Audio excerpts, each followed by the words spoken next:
Good morning. Can you hear me? Hi. Good morning, everybody. How's everybody doing? Good. So if everyone is ready to begin, thank you for coming today. Hope everyone had some breakfast, grab some coffee. We will probably have leftovers, so we will have to-go boxes. But to kick off the meeting, again, just want to thank you for joining us and welcoming you. But I'm going to hand it over to our President CEO, Neosha. Thank you, Julius, for starting that round of applause. Good morning, everyone. How are you this morning? Okay, let's try that again. Good morning, everyone. How are you? Good. I love to hear it. Thank you so much for joining us at the network offices this morning. I'm really excited to kick off our 2026 year of events and year of service to support community. There's so many familiar faces in the room. And I just wanted to welcome you all to let you know that we're really excited to have new members to join us that joined us for this year. And also want to thank you all for your partnership. We've done some really great things and have been able to do some great things with you all over the last year. So I wanted to kind of highlight some of those things. Last year, we were able to do and support with the May 16th tornado with some tornado response, and worked a lot with Prodigal House Ministries and several other partners that came together to help us kind of figure out how to help families that were displaced. But really, our team went out and actually did some volunteer work. We had our network picnic last year, which was awesome. We did Beyond the Backpack, which several of you participated in. We were able to give out shoes. Thank you so much. So we were excited about that. When SNAP was being taken away, or we were really unsure about what was going on, we were able to partner with the Wellston Center and the Core Collective to be able to get food boxes to our families that we serve in our footprint, as well as our early childhood centers. We also had Wellness in the Field. We'll be doing that again this year because we really want to support you all in the work that you're doing. And then we also partnered with Ready Readers to open our little free library, which actually is a big free library. I don't know if you noticed it on the outside of our building here, where there's books and other resources to support community. And what we've seen thus far is that a lot of those resources, including the books, are going and people are actually in need and using those. So we're really excited about that. And then we culminated the year with our Night with the Stars event, which was really, really a huge success in a new space. And we had the most nominees ever. Over 80 individuals were nominated, which was really, really great. And so we're going to continue some of those things as well. So again, I just wanted to reiterate that the work that the network does is not possible without all of you around the table. We really lean on you and your insight and your expertise in the area to help us inform where we need to show up and what services we need to deliver. I also am really excited that we have expanded the network team, so you'll get to meet a lot of some new faces. Maybe familiar faces, but new faces to our work. So again, we want to thank you, and please be sure to network with the people around the room and be sure to enjoy your breakfast. So again, thank you all so much, and I'll turn this back over to Gabby. Thank you.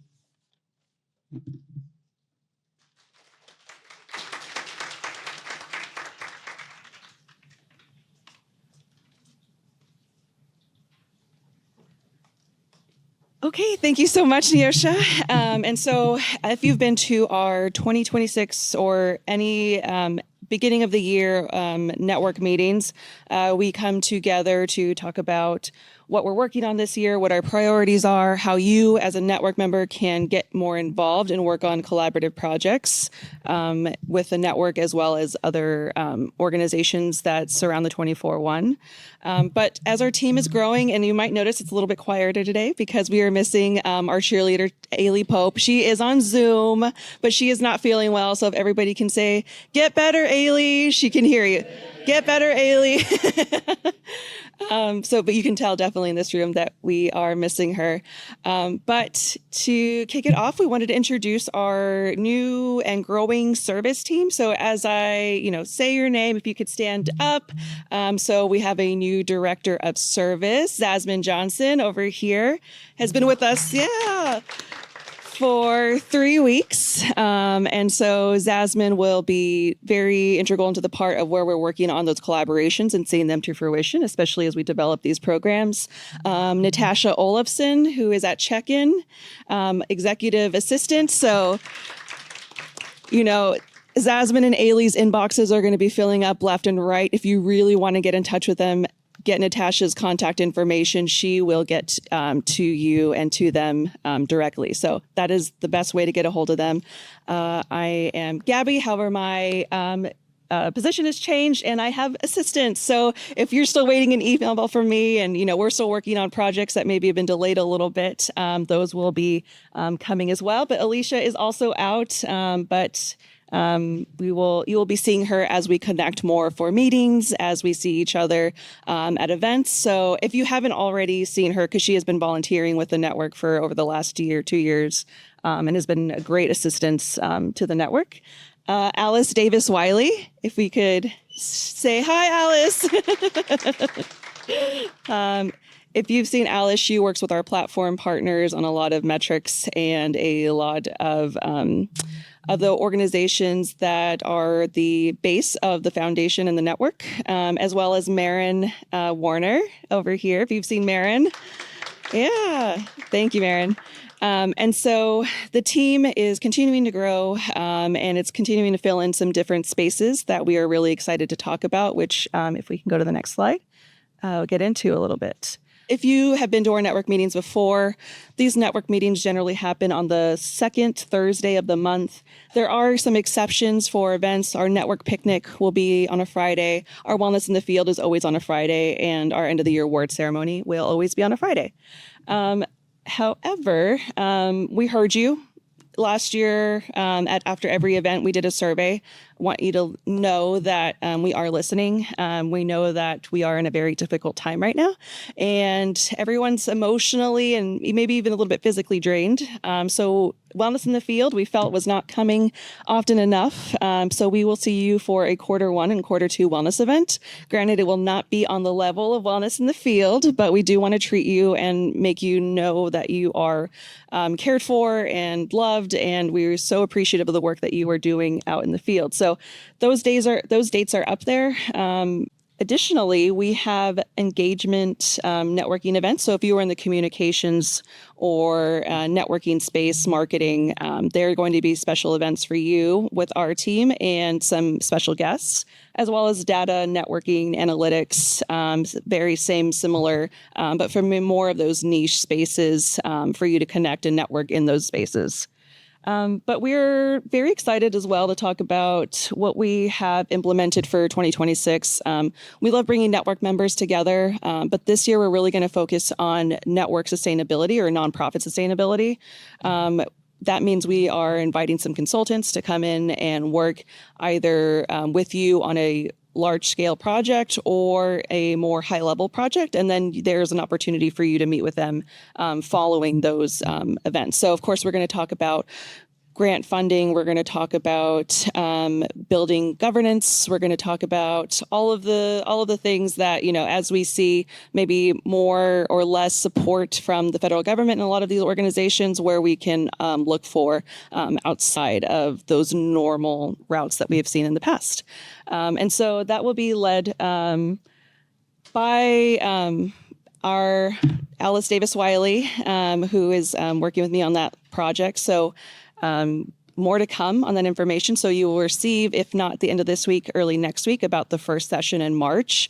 And again, as we know, that grant funding and federal funding is a big issue right now. We are going to talk about a lot of things around finances and funding for our first and potentially second engagement. If we can go to the next slide. Great. Something I also forgot to mention is that from the from my team, we would love to start setting meetings with you to be more intentional about the work that we're working together on the projects that we are working on, and bring you in more so that you're aware of what the network is doing and what your partners are doing. And so we might set up a lunch, we might set up a coffee, we might want to come and treat you or tour your space, and figure out where we can really start to plug you in so that you don't feel like you're just coming to meetings all the time and nothing's really happening from those meetings. So we definitely want to be more intentional. So if we reach out to you, it's just to further that relationship.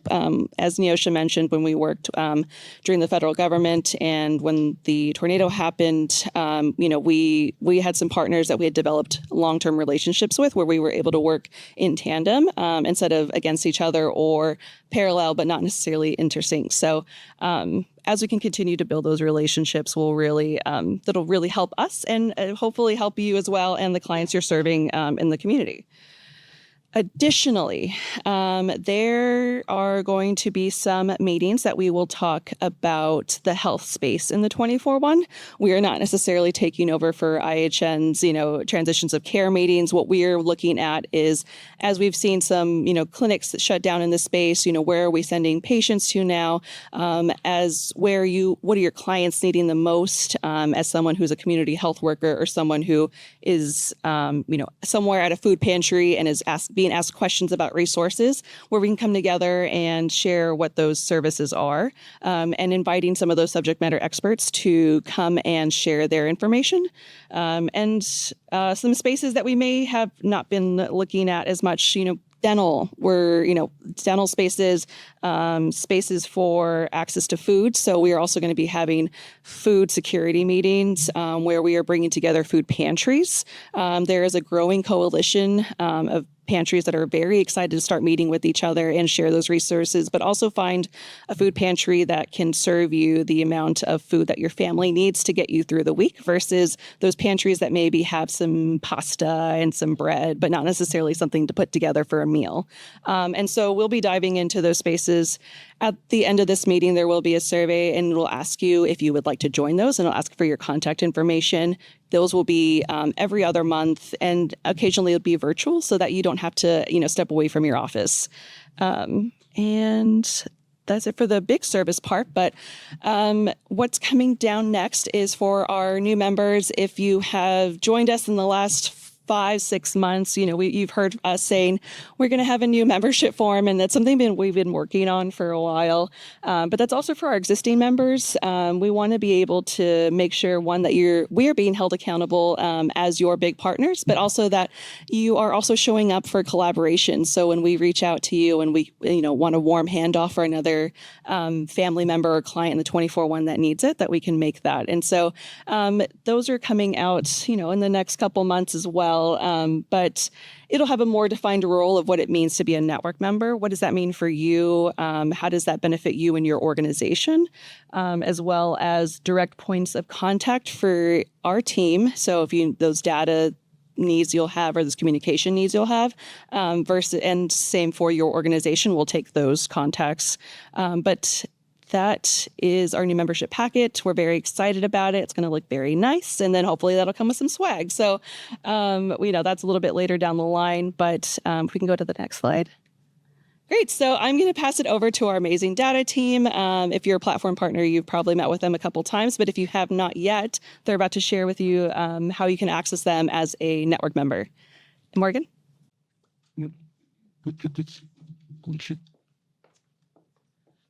Hi, guys. I think I've met a lot of you in this room. My name is Morgan LeBeige. I'm the Senior Manager of Data here at the network, and also on the teams. About 6 months into the job, we have Kirsten Terrace, who is our Data and Service Systems Coordinator. She's got a much longer title than me. We are the data team here at the network, and I wanted to share just like a little bit of introduction into 2026 for us, what we're doing, and what we can offer you as well. We really want to be a resource to any network members that, let's see if I can put this up a little bit. Any network members that need us going forward this year, if you have any questions, feel free to reach out to us. Some main upcoming projects that I wanted to highlight, we are going to look at probably later this year in the fall, making some data resources available on our website that we will update periodically. So a lot of that will be looking at like census data and things like that, but what is available on the 24 one. Gabby mentioned a big push for us at the network overall, looking at sustainability. So we really hope those data resources will help you if you're writing a grant, looking at different needs, things like that. We're hoping that having those resources available can just like eliminate a little bit of a barrier there. We are also working closely with the Programs Achieving Quality, our PAC program that works in the early childhood space, looking at data collection strategy. We'll be getting a lot of data from that program of both like evaluation of our programs, how are we doing, where are our child care centers at currently. So we're going to be working with them really closely. And then we're also working very closely with the Legacy Center. We're going to be launching very soon a referral project looking at how we can connect TLC clients with, better connect them with resources, really make sure that those referrals, when they are made, are more successful. So looking at like that hot handoff process. I've talked to many of you or several of you in the room about this project. Several of our network members are already kind of enrolled in this project with us. We're kind of doing a pilot right now with a few organizations, and then we'll be able to collect data, kind of see how we can improve upon that project, expand it potentially in the future. But if you're interested in hearing more about that, let us know. And then, like I said, we do want to offer, if there is a need, our expertise, we are both trained up in database administration, so anything database needs like spreadsheet things, wherever you're kind of at in your data journey, we're happy to help in any way we can. Any sort of like data collection, if you reach out and you're like, hey, do you guys know of a resource that looks at, this kind of data, or looks at early childhood, things like that. We do hear from a lot of our network members from broad areas about different research that is available. So we're happy to help if we do know of anything. And then again, any other, kind of census data, public data needs, we're happy to help you navigate those. So if you have questions, we're both here. Feel free to reach out via email or talk to us today. Thank you for your time.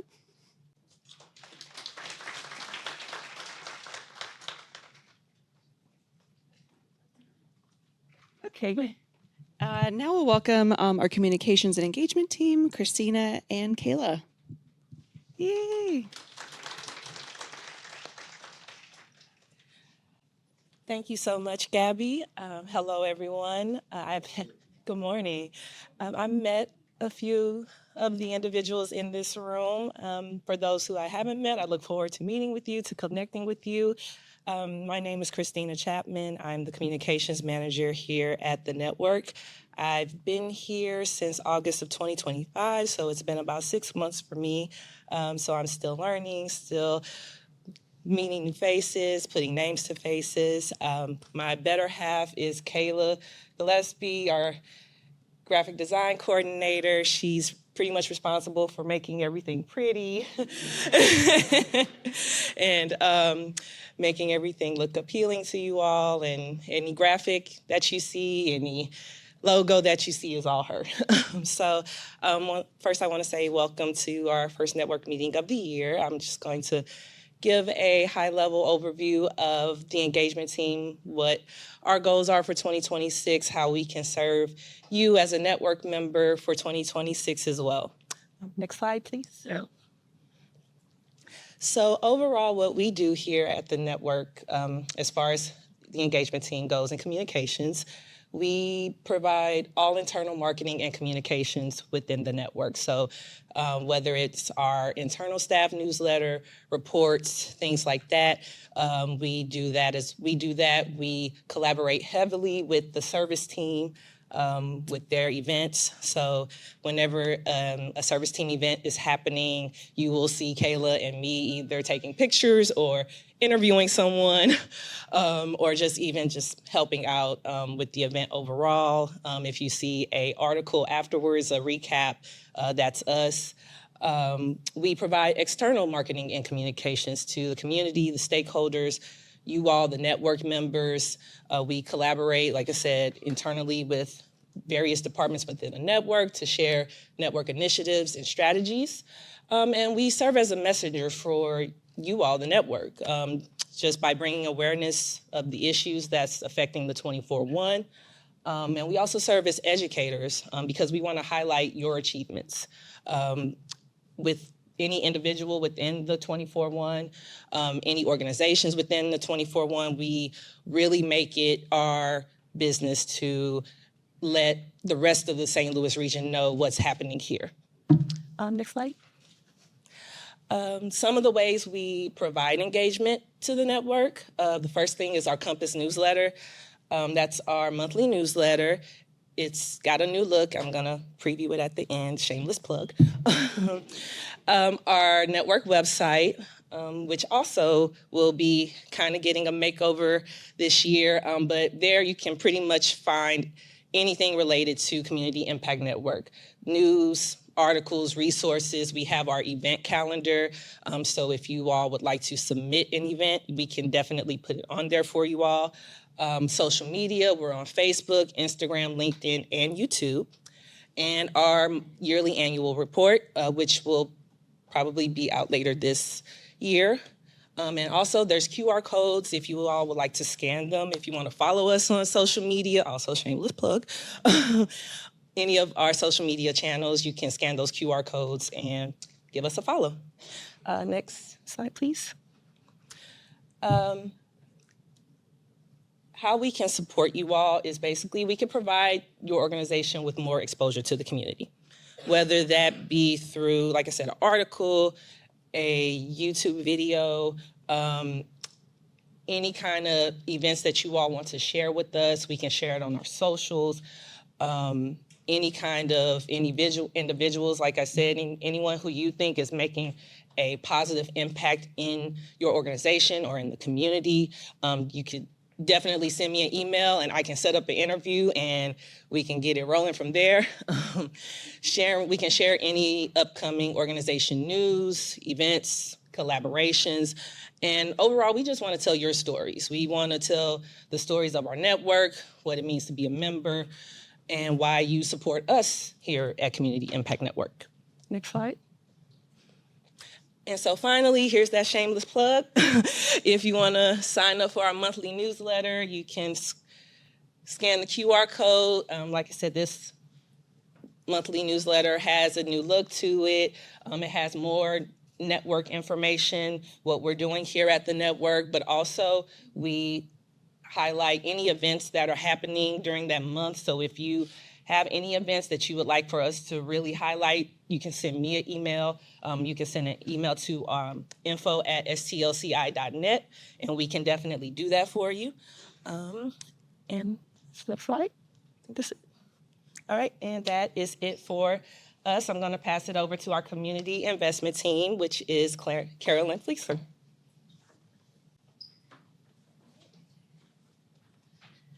All right, hello.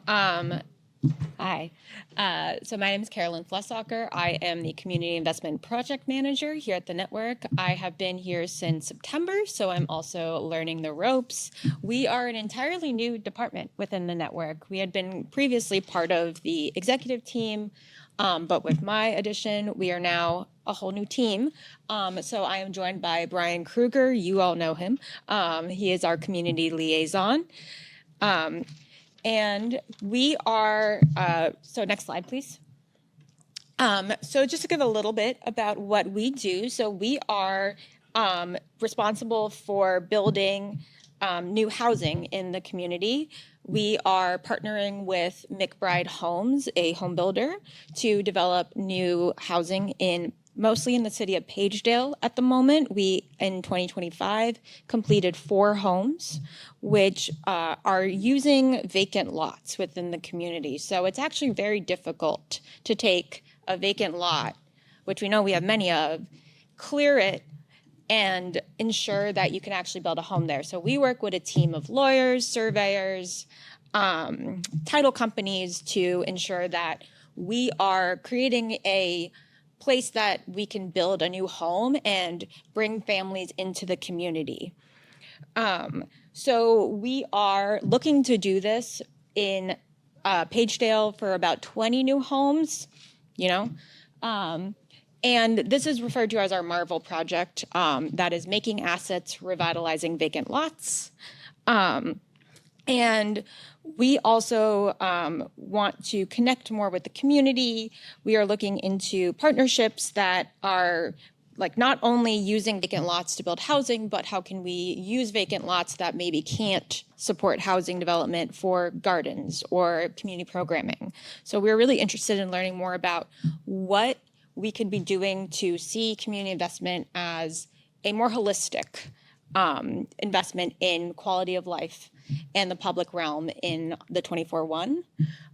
Excitingly, we are in right after I got hired, about a week in, we submitted an RFP to the St. Louis Port Authority and the LCRA and the city of Wellston, where we are preparing to build 178 new homes in Wellston in the Lulu Heights community, which that will be a long-term project, probably about 5 years or so. But we're really, really excited to bring a new community to the city of Wellston. We're also looking to launch some GIS and mapping capacity. That hasn't been fully programmed out, but I am looking to try to do that towards the end of the year to be able to make maps for community partners who may want to tell any of their data stories with mapping. And we're also very much looking for opportunities for collaboration. If you want to share any ideas around community improvement projects, resident engagement, developing anything new in the community, we would love to hear it. We'd love to partner with you. So please reach out. And I think that's about what I got. Thank you.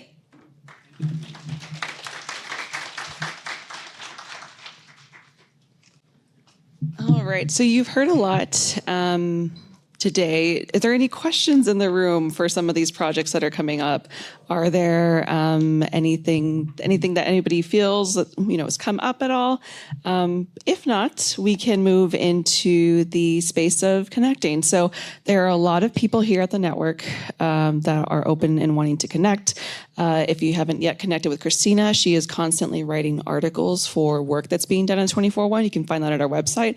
If there's something that has really been weighing on you, you want something written about the work that you have done or your organization has done, and that definitely deserves some recognition, please see her.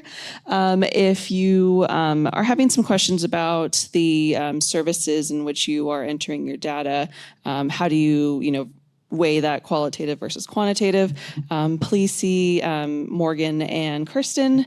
And again, with community investment, there are some huge projects that they are currently working on. And like Carolyn said, she's only been here 6 months, and there is a huge housing project coming down the line. So if you have any questions about that or what those open plots are going to look like, if you are having, you need communication within the municipalities, there are 22 municipalities. So that your go-to person would be Carolyn and Brian. So please take a moment to reach out to them. But again, if there are no questions, please see the survey. And if you are interested in joining some of these health groups, these food groups, if you are interested in just setting up a meeting to talk more about your programs and projects, or if you're having maybe some trouble reaching the clients or the residents of the 24/1, we'd be happy to make those connections and bring people together. So, Mr. Davis, if you want to, we have Good morning, everyone. Yeah. Good morning. I don't need a mic. I talk. On Zoom. Okay. Well, I have a couple questions. First of all, I'd like to say, welcome to all you all. I see all these gorgeous, lovely early morning faces. And everything is done in through the community impact. Actually, it's personal to me because, and I'll tell you why when I make the statement personal, because actually, when you actually was a kid that grew up and born in Wellston, and actually, my family was the second African American family to move in Wellston. My family moved in Wellston in 1948.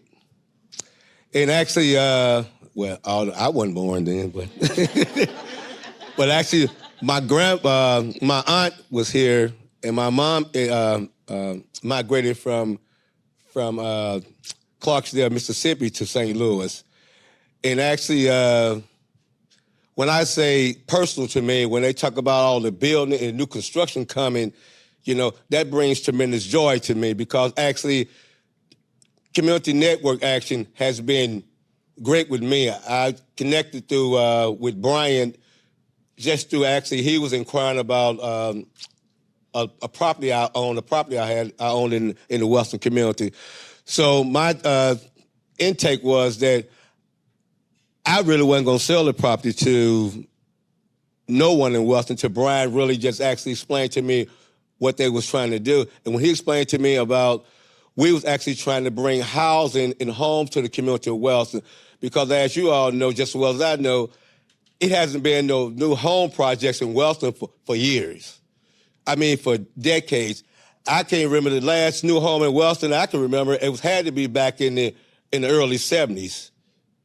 And so now to hear them talk about bringing new homes, and then you see the extra estates up there, then you talk about 171 homes coming to the Lulu Heights area, and that's the area right over there by Normandy High School. Those that know Lulu Heights, familiar with it, it's over there. But actually, that's what you call just amazing to me. And then just sit in this building here, in this room, this actually was my first job in the cafeteria here. This was cafeteria now, but actually, well, I can say they've grown so much because we had about 3 tables down here then.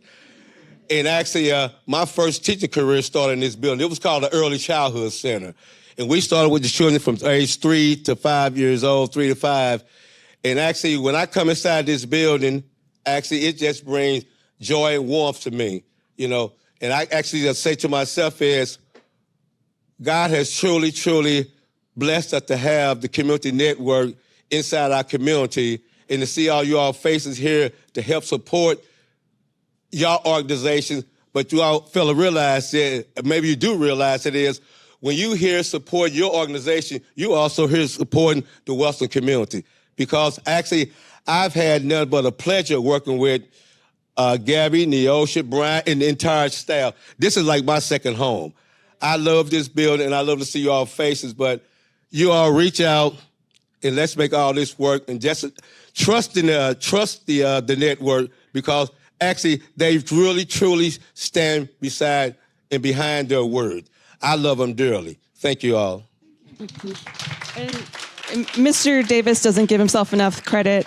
He is a historian. So if you have interest in learning about the Wellston city, please reach out to him because he has an incredible wealth of knowledge and very many beautiful pictures of what Wellston looked like before it was developed. So if we have no other questions, please, again, like I said, connect with each other. We have some wonderful organizations in this space, and please just take the survey. But again, thank you for joining us, and we will have leftovers, so please take some of that as well. Thank you so much, everybody, for joining us today.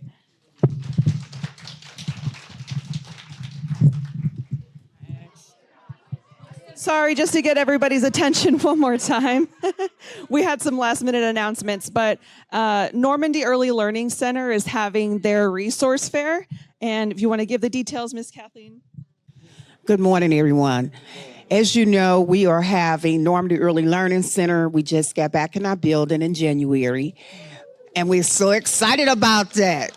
Yes, that's a great thing. We have here today Dr. Lenore Payne, who is the director of Early Learning Center, and I am Miss Johnson, one of two family engagement liaisons. My team member, Miss Charlotte Rogers, is to my far left over here. But every year for Black History Month, we host an annual gallery walk and resource fair. We showcase the artwork and the celebration of African American heritage and history, all done by our families and their students. And so that's the gallery walk.